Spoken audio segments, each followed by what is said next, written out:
नमस्कार दोस्तों, आप सभी का एपीएस फैमिली ब्लॉग्स में स्वागत है। आज कलम दवात पूजा है, जिसे हम लोग चित्रगुप्त पूजा भी कहते हैं। हम लोग आज चित्रगुप्त पूजा करेंगे पूरे परिवार सहित मिलकर।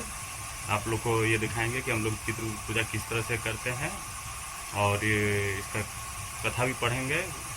इसका क्या महत्व है ये आप लोग को बताएंगे। आप लोग देखिए। लोग आज चित्रगुप्त पूजा के अलावा भैया दूज भी है। सभी बहनें आज भाई के शुभकामना के लिए पूजा करती है।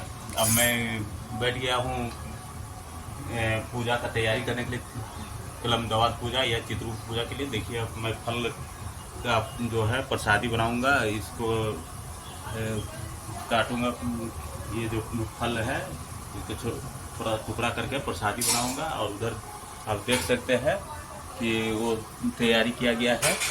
आप ये सिंहासन है, और अभी बेटा इस सब में लगा हुआ तैयारी। सब मिल बैठ के अभी हम लोग पूजा करेंगे। अब फिर आगे मैं आपको दिखाऊंगा। देखिए दोस्तों, अब ये मैं फल को काट रहा हूँ प्रसादी बनाने के लिए। अमरूद तो बहुत देखने में अच्छा, लेकिन है कड़ा। देखिए, ये अमरूद है। देखिए, चित्रगुप्त भगवान का हम लोग ये फोटो रख दिए हैं। ये चित्रगुप्त भगवान हो गए, श्री चित्रगुप्त महाराज जी। इन्हीं का हम लोग आज पूजा करते हैं। ये कलम दवात पूजा का है। अभी सभी सामान हम लोग रखेंगे ऊपर में। अभी सभी सरिया रहे हैं, हम लोग सजा रहे हैं, प्रसाद बना रहे। देखिए, श्री चित्रगुप्त महाराज जी का ये पुस्तक है, जिसे अभी हम लोग पढ़ेंगे कथा, और आप लोग को दिखाएंगे इस तरह से।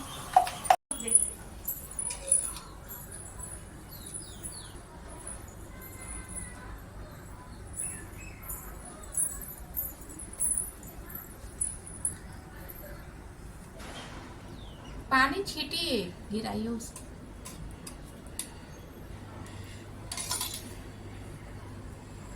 टीका कीजिए।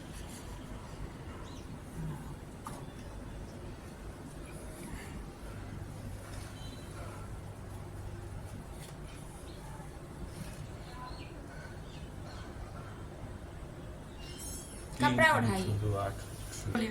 चित्रगुप्त भगवान के 12 बच्चे हैं, जिन्हें हम लोग अभी टीका किए। अब इधर देखिए, फूल हम लोग छींटते हैं।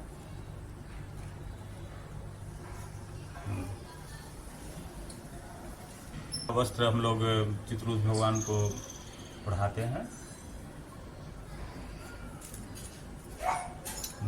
माला भी पहनाइए। छोटा कर लो मलबा।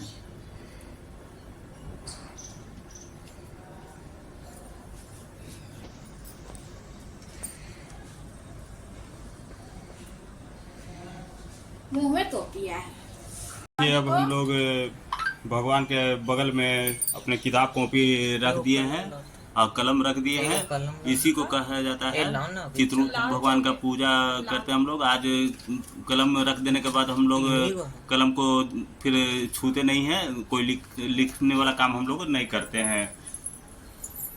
ये हम लोग कलम के साथ एक दवात भी रख रहे हैं। इसको हम लोग कलम दवात पूजा भी करते हैं। जो बहुत पहले जब हम लोग बच्चा थे, छोटा थे, उस समय तो डॉट पेन ये सब तो नहीं चलता था।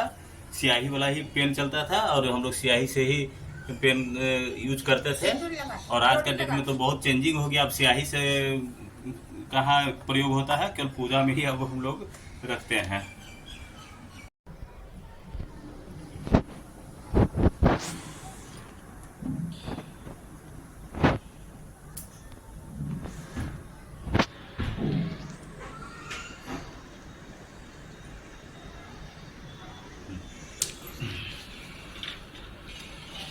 चल आपका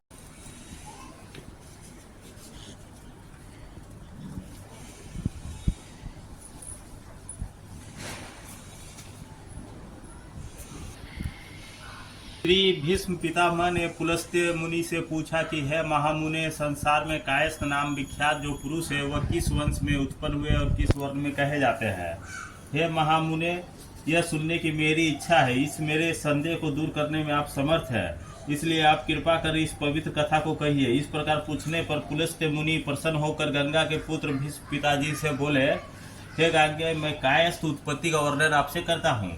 जिसको आपने आज तक नहीं सुना उसी को मैं कह रहा हूँ। जिसने चराचरात्मक ये जगत उत्पन्न कर पालन किया और करता है, वही फिर नाश करेगा। उस अव्यक्त और शांत पुरुष लोक पितामह ब्रह्मा ने जिस तरह पूर्व में इस संसार की कल्पना की, वही वर्णन करता हूँ। मुख से ब्राह्मण, बाहु से क्षत्रिय, जंघा से वैश्य, पैर से शूद्र, 2 पाँव, 4 पाँव, 6 पाँव वाले पशु से लेकर समस्त सर्प आदि जीवों का एक ही समय में चंद्रमा, सूर्य आदि ग्रहों को और बहुत से जीवों को उत्पन्न कर हे भारत, ब्रह्मा ने सूर्य के समान तेजस्वी ज्येष्ठ पुत्र को बुलाकर कहा कि हे सुब्रत, तुम यत्न पूर्वक इस जगत की रक्षा करो। सृष्टि तथा पालन करने के लिए ज्येष्ठ पुत्र को आज्ञा देकर ब्रह्मा ने जो किया उसे आप सुनिए। एकाग्र चित्त होकर ब्रह्मा ने 10,100 वर्ष की समाधि लगाई। अंत में विश्रांत चित्त हुए। उससे जो हुआ वो आपसे कहता हूँ। उस ब्रह्मा के शरीर से बड़े बड़े भुजाओं वाले श्यामवर्ण कमलवत नेत्रयुक्त, शंख के तुल्य गर्दन, चक्रवत मुख, तेजस्वी अति बुद्धिमान, हाथ में कलम और दवात लिए तेजस्वी अति सुंदर विचित्रांग स्थिर नेत्र वाले एक पुरुष अव्यक्त जन्मा ब्रह्मा के शरीर से उत्पन्न हुए। हे भीष्म, समाधि को छोड़कर सामने स्थिर पुरुष को नीचे ऊपर देखकर ब्रह्मा ने पूछा, हे पुरुषोत्तम, हमारे सामने स्थित आप कौन है? ब्रह्मा का यह वचन सुनकर वह पुरुष बोला, हे विदय, मैं आप ही के शरीर से उत्पन्न हुआ हूँ, इसमें कुछ भी संदेह नहीं था। तब आप मेरा नामकरण करने योग्य है सो करिए और मेरे योग्य कार्य भी कहिए। यह वाक्य सुनकर ब्रह्मा जी निज शरीरज पुरुष से हंसकर प्रसन्न मन से बोले कि मेरे शरीर से तुम उत्पन्न हुए हो, इससे तुम्हारी कायस्थ संज्ञा है। पृथ्वी पर चित्रगुप्त तुम्हारा नाम विख्यात होगा। हे वत्स, धर्मराज की यमपुरी में धर्म विचार के लिए तुम्हारा निश्चित निवास होगा। हे पुत्र, अपने वर्ण में जो उचित धर्म है उसका विधि पूर्वक पालन करो और संतान उत्पन्न करो। इस प्रकार ब्रह्मा जी भार युक्त वर को देकर आप अंतर्ध्यान हो गए। श्री पुलस्त्य ने कहा कि हे कुरुवंश की वृद्धि करने वाले भीष्म, चित्रगुप्त से जो प्रजा उत्पन्न हुई उसके नाम वर्णन करता सुनो। गौर, माथुर, भटनागर, सेनक, अहिगन, श्रीवास्तव, अम्बस तथा करण। हे महामते, और भी चित्रगुप्त से उत्पन्न अम्बस्ट आदि सब पुत्र समस्त शास्त्रों में निपुण उत्पन्न हुए। तब चित्रगुप्त ने पुत्रों को पृथ्वी पर भेजा और धर्म के जानने वाले महामती चित्रगुप्त ने धर्म साधन की शिक्षा दी और कहा कि तुम्हें देवताओं का पूजन, पितरों का श्राद्ध तथा तर्पण, ब्राह्मणों का पालन पोषण और सदैव अभ्यागतों की यत्न पूर्वक सेवा करनी चाहिए। हे पुत्र, तीनों लोगों को हित के लिए यत्न करे और धर्म की कामना करके महिष मर्दिनी देवी का पूजन अवश्य करे। जो प्रकृति रूप माया, चंड और मूड का नाश करने वाली और समस्त सिद्धियों को देने वाली उसका पूजन करे। जिसके प्रभाव से देवता लोग भी सिद्धियों को पाकर स्वर्ग लोक को गए और स्वर्ग के अधिकार को पाकर सदैव यज्ञ में भाग लेने वाले हुए।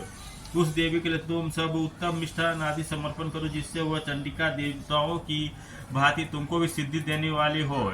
और वैष्णव धर्म का अवलंबन कर मेरे वाक्य का प्रतिपालन करो। पुत्रों को आज्ञा देकर चित्रगुप्त जी आप स्वर्गलोक को चले गए। स्वर्ग जाकर चित्रगुप्त जी धर्मराज के अधिकार में स्थित हुए। हे भीष्म, इस प्रकार चित्रगुप्त जी उत्पत्ति मैंने आपसे कही। अब मैं उन लोगों का विचित्र इतिहास और चित्रगुप्त का जैसा प्रभाव उत्पन्न हुआ सो भी कहता हूँ, सुनिए। श्री पुलस्त्य जी बोले कि धर्म को जानता हुआ नित्य पाप कर्म रत पृथ्वी पर सौदास नामक राजा हुआ। उस पापी, दुराचारी तथा धर्म कर्म से रहित राजा ने जिस प्रकार स्वर्ग में जाकर पुण्य के फल का भोग किया वह कथा सुनो। राजनीति को नहीं जानते, राजा ने निज राज्य में ढिंढोरा फिरवा दिया कि दान, धर्म, हवन, श्राद्ध, तर्पण, अतिथियों का सत्कार, जप, नियम तथा तपस्या का साधन मेरे राज्य में कोई ना करे। देवी आदि की भक्ति में तत्पर वहां के निवासी ब्राह्मण लोग उसके राज्य को छोड़ वहां से नाना देश में चले गए। जो रह गए वे यज्ञ, हवन, श्राद्ध तथा तर्पण कभी नहीं करते थे। हे गंगा जी के पुत्र, तब से उसके राज्य में कोई यज्ञ, हवन आदि पुण्य कर्म कहीं नहीं करने पाता था। हे विष्णु, उस समय उस देश से पुण्य बाहर हो गया। ब्राह्मण तथा अन्य वर्ण के लोग धर्म का नाश करने लगे। अब आप उस दुष्ट राजा का कर्म फल सुनो। कार्तिक शुक्ल पक्ष को उत्तम तिथि द्वितीय को पवित्र होकर कायस्थ लोग चित्रगुप्त का पूजन करते थे। वे भक्ति भाव से परिपूर्ण होकर सुंदर धूप दीप आदि कर रहे थे। और देव योग से राजा भी इधर उधर घूमता हुआ वहां जा पहुंचा और पूजन देखकर पूछने लगा कि ये किसका पूजन करते हो। वे लोग बोले कि राजन, हम लोग चित्रगुप्त की यह शुभ पूजा करते हैं। यह सुनकर राजा कहा कि मैं भी चित्रगुप्त की पूजा करूंगा। यह विधि युक्त स्नान कर श्रद्धा युक्त मन से चित्रगुप्त की पूजा की। उस भक्ति युक्त पूजा करने से उसी क्षण पाप रहित होकर राजा सौदास स्वर्गलोक को चला गया। यह चित्रगुप्त का प्रभावशाली इतिहास आपसे मैंने कहा है। अब हे नृपश्रेष्ठ, क्या सुनने की तुम्हारी इच्छा है? यह सुनकर भीष्म जी महर्षि पुलस्त्य जी से बोले, हे हे विपेंद्र जी, किस विधि से वहां उसने पूजा की? हे प्रभु, उसने कौन सी विधि की थी जिसके प्रभाव से हे मुनिश्रेष्ठ राजा सौदास स्वर्ग को गया? श्री पुलस्त जी बोले, हे भीष्म, चित्रगुप्त की पूजन की विधि आपसे मैं कहता हूँ। घृत से बड़े नैवेद्य, ऋतुफल, चंदन, पुष्प, धूप, दीप तथा अनेक प्रकार के नैवेद्य, रेशमी और विचित्र वस्त्र पूजन कर मेरी भेरी, शंख, मृदंग, डिमडिम अनेक बाजे बजाकर श्री चित्रगुप्त का भक्ति युक्त पूजन करे। हे विद्वान, नवीन कलश लाकर जल से परिपूर्ण करे, ऊपर शक्कर भरा कसोरा रखे, यत्र पूर्वक पूजन कर ब्राह्मण को दान देवे। पूजन का मंत्रार्थ यह है कि दवात कलम हाथ में खल्ली लेकर पृथ्वी पर घूमने वाले हे चित्रगुप्त, आपको नमस्कार। हे चित्रगुप्त, आप कायस जाति में उत्पन्न होकर लेखकों को अक्षर प्रदान करते हैं, आपको बार बार नमस्कार है। जिसको आपने लिखने की जीविका दी, आप उनका पालन करें, इसलिए मुझे भी शांति दिए। है राजेंद्र, कुरुवंश के बढ़ाने वाले भीष्म, इन मंत्रों से संकल्प पूर्वक चित्रगुप्त का पूजन करना चाहिए। इस प्रकार सौदास राजा भक्ति भाव से पूजन कर निज राज्य का शासन करता हुआ कुछ ही समय मृत्यु को प्राप्त हुआ। हे भारत, यमदूत राजा को शिक्षा भयानक यमलोक में ले गए। चित्रगुप्त से यमराज ने पूछा कि यह दुराचारी पापकर्म में रत सौदास राजा है, जिसने अपने प्रजा से पाप कर्म करवाया। इस प्रकार धर्मराज से पूछे गए धर्म को जानने वाला महामती चित्रगुप्त जी हंसकर उस राजा के लिए धर्म विषय युक्त शुभ वचन बोले, हे धर्मराज, यह राजा यद्यपि पाप कर्म करने वाला पृथ्वी में प्रसिद्ध है और मैं आपकी प्रसन्नता से पृथ्वी में पूज्य है। स्वामीन, आपने ही मुझे यह वर दिया है, आपका सदैव कल्याण हो, आपको नमस्कार है। हे देव, आप भली भांति जानते हैं मेरी भी मति कि यह राजा पापी है, तब भी इस राजा ने भक्ति भाव से मेरी पूजा की, जिससे मैं इस पर प्रसन्न है। इष्टदेव, इस कारण यह राजा बैकुंठ लोक को जाए। चित्रगुप्त का यह वचन सुनकर यमराज ने राजा सौदास को बैकुंठ जाने की आज्ञा दी और सौदास बैकुंठ को चला गया। श्री पुलस्त जी ने कहा कि हे भीष्म, जो कोई दूसरा पुरुष या कायस्थ चित्रगुप्त की पूजा करेगा वह भी पाप से छूटकर परम गति को प्राप्त करेगा। हे गांगे, तुम भी सब विधि चित्रगुप्त की पूजन करो, जिस पूजा के करने से हे राजेंद्र तुम दुर्लभ लोक को प्राप्त करोगे। पुलस्त के वचन को सुनकर भीष्म जी ने भक्ति युक्त मन से चित्रगुप्त की पूजा की।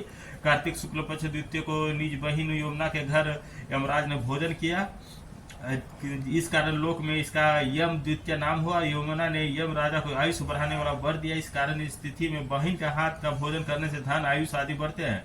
इस तिथि में अपनी शक्ति के अनुसार भगिनी को दक्षिणा देवे। कायस्थ लोग बहिन के घर में चित्रगुप्त का पूजन करे। चित्र विचित्र वर्ण के पुष्प, रक्त, चंदन, काले धतूर के पुष्प और समी के पत्ते से पूजन करे। गुड़ मिश्रित लड्डू का नैवेद्य लगाए। पूजन मंत्रार्थ किया। भोग और अभोग किया हुआ अथवा ना किया हुआ जो प्रलय है उस समय सुख देने वाले हे चित्रगुप्त, आपको नमस्कार है। समुद्र मंथन के समय लक्ष्मी के साथ उत्पन्न होने वाले हे चित्रगुप्त, हे महाभाव, मेरी आयु को बढ़ाओ।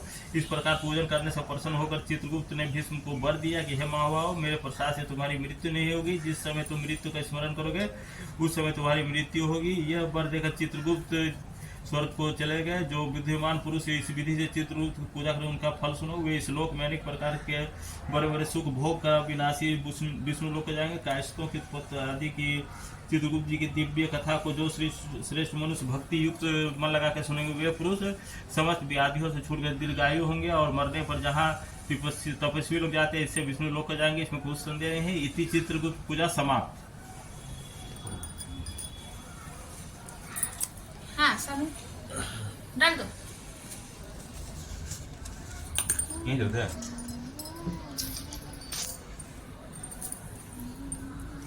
अब चला क्या बोला घुमा। अभी थोड़ी अभी लिखेंगे ना। कहाँ गया पेज?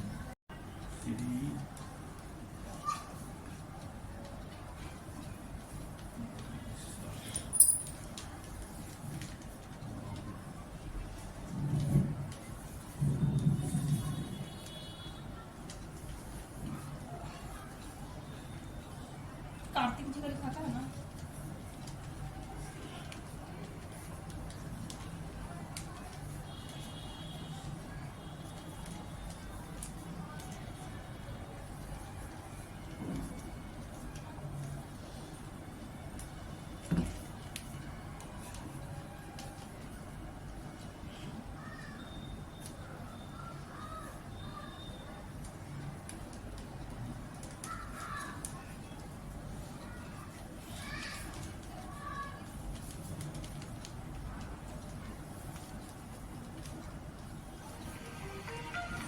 डाल दो। कौन काला वाला? हाँ।